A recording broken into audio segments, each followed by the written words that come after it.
Hello again, class. Back in the rocker again. Uh, Moving forward with Act 2, Scene 4. Now, remember the idea of regicide and the notion that killing the king was a really big deal. It was an act against God, an unnatural act, because they feel as though royalty, right, which is kind of illogical when you think of birth determining your social status. Again, but that's when you think of the royal family, they're considered the select human beings that are closest to God, if you would, and that's why they're revered so much. Which again, is that necessarily logical? That's a whole nother for a whole nother discussion. But those of you that are writing about the term elite, you may question that notion of how we determine who or whom is elite in our society. And the term definitely becomes very abstract when you look at it from a critical thinking perspective and the hidden assumptions that inform a lot of the so-called elite members of society's status.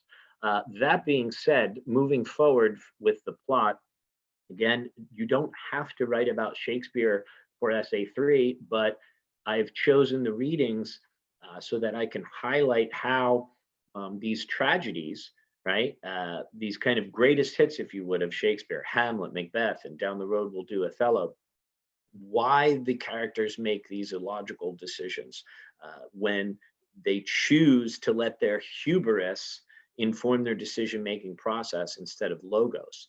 They do not use dialectical thinking, Rogerian strategy, avoiding hidden assumptions, focusing more on logos. They choose, right, to focus more on pathos, and that has a negative effect on the plot. And essentially, it leads them to make illogical decisions and tragedy results.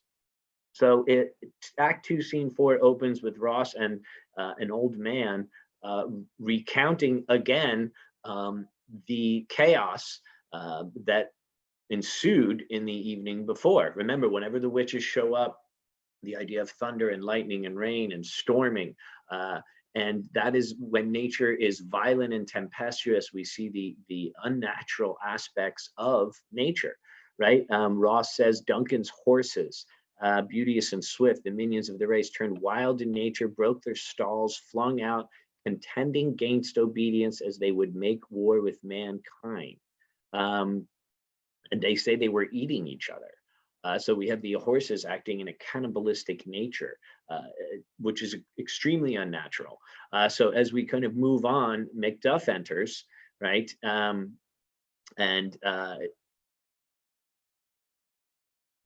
They talk about the death of the servants that Macbeth killed. And he says, Ross, so everybody's already starting to suspect Macbeth. And that's why Lady Macbeth tried to draw attention away, because there's no logical reason why he should have killed the guards. Again, he says, my violent love, if you loved him like I loved him, it's immediately kind of this distraction from the illogical aspects of his deed. And Ross and Macduff are getting suspicious. And Ross says, against nature still, right? Now the sons have run away. So now the suspicion is also shifted onto them. Everything about this is unnatural, right? Nobody really knows what's going on. Thriftless ambition. Ooh, ooh. Fueled by hubris. Those of you that are writing about courage or progress, when it's not logical, when it's thriftless, literally stupid, against logic. Progress does not, right? Progress can be a negative thing if people make illogical progress. I mean, Hamlet makes progress in his plan to understand whether or not Claudius is guilty, but how many people have to die before Claudius actually is killed?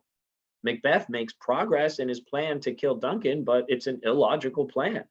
So again, we see how progress and courage and ambition, they become abstract when we look at how they are used in conjunction with illogical thought processes, such as hidden assumptions and hubris fueling the decision-making process rather than logic. So again, the conversation continues, right? As we're moving forward into Act 3, Scene 1, right? Banquo says, "Thou hast it now, King Hodor gloms all, as the weird women promised. And I fear thou playest most foully for it, yet it was said it should not stand in thy posterity, but that my shelf should be the root and father of many kings. If there come truth from them, as upon thee, Macbeth, their speeches shine, why by the verities on thee make good. May not they be my oracles as well, and set me up in hope? But hush, no more." Let's look at this speech, right? He's saying all three things came true. As the weird women, again, we see that alliteration emphasizing their weirdness. And he's saying, "And I fear thou playest most foully for it." Again, that leitmotif, that recurring theme. What's fair is foul, and foul is fair, right? Things are not as they seem. And he says, but if it worked out for you, does that not mean it's going to work out for me? But remember, Banquo says that he wants to keep his conscience clear and not do anything that's foul to move ahead, unlike Macbeth, who's willing to murder Duncan to move ahead. So we see how both of the characters deal with the prophecies differently. And Banquo uses critical thinking and logic, whereas Macbeth lets his emotions and his hidden assumptions, his desire for power, his hubris fuel his decision-making process. So this is a very important speech. Not only do we get the omniscience from Banquo, he tells us what he's thinking, but he's also touching on the idea of that leitmotif, what's fair is foul and foul is fair, and the notion of duplicity, that Macbeth, he's afraid, has been duplicitous. So Macbeth and Lady Macbeth come in, they talk about their supper, right? And they invite him over to dinner, right? And of course, Banquo says, yes, it's my duty, right? And Macbeth saying, right, we want your good advice. Again, he's being very super nice to him in some ways. And I think it makes Banquo even more suspicious, right? Macbeth says, fail not our feast. Right, look at that alliteration. And he says, my lord, I will not. And then Macbeth brings up the princes who he refers to, those murderers, right? Again, trying to draw suspicion away from himself. So Banquo exits, right? And Macbeth says, everybody wait till supper, right? Until then, again, seeming like a good king, seeming like he has the best interests of his people in mind, right? So everybody exits except Macbeth and his servant, right? And essentially, after the servant leaves, we get more omniscience into Macbeth's thought process, and we see how his illogical thought process is now continuing. Remember, he said if this was the be all and end all, it wasn't. Not only did he have to go in and kill the guards afterwards, which was not part of the plan, but now he realizes as long as Banquo and his line lives on, he's afraid that Banquo's going to usurp the throne, take over. But again, he's not thinking logically, right? The witches said Banquo's children would become kings. And if Macbeth does not have a child, why not groom Banquo for the throne? Isn't Banquo his buddy? Isn't Banquo kind of second in command now? Again, his paranoia and his illogical thought process starts to dominate his decisions, right? And he does not use Occam's razor. He indulges his hidden assumptions. He indulges his fallacious reasoning that's fueled by his hubris, his paranoia, and his anxiety. So this play is also ripe for an analysis from a psychological standpoint if you were to examine identity, right? Our fears in Banquo stick deep, right? And he makes this allusion to Caesar, right? He reminds himself, right, of the witch's prophecy.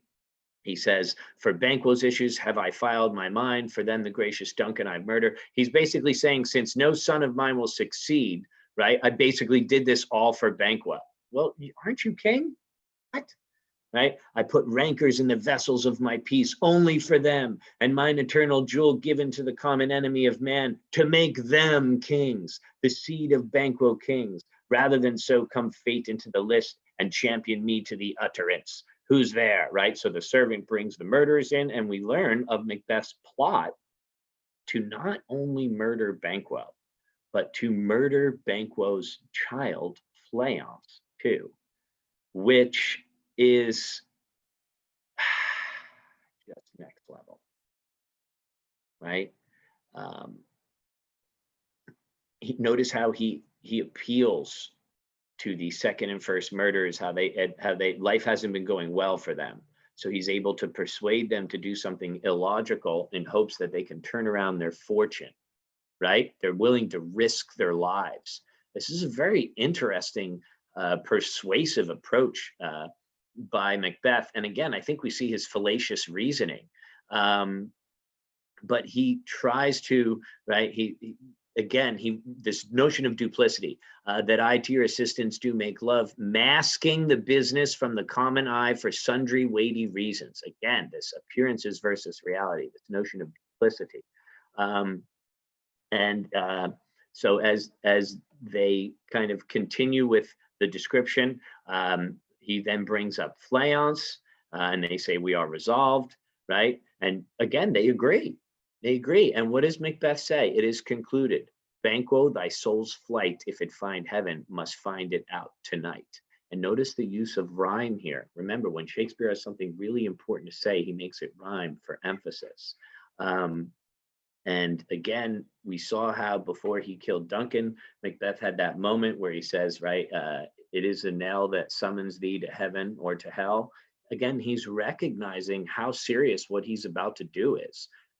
And he's playing creator, if you would, which is extremely indicative of his hubris and his illogical thought process fueled by this arrogance. So again, that takes us to Act 3, Scene 2, which picks up with Lady Macbeth reflecting on what has happened so far. And we see that in this scene, both of them are tormented. Both of them are extremely paranoid and full of anxiety, and they cannot sleep.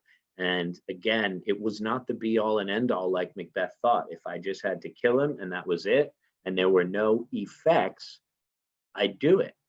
And it was almost like a self-fulfilling prophecy, because he recognizes that it would not possibly be the be all and end all.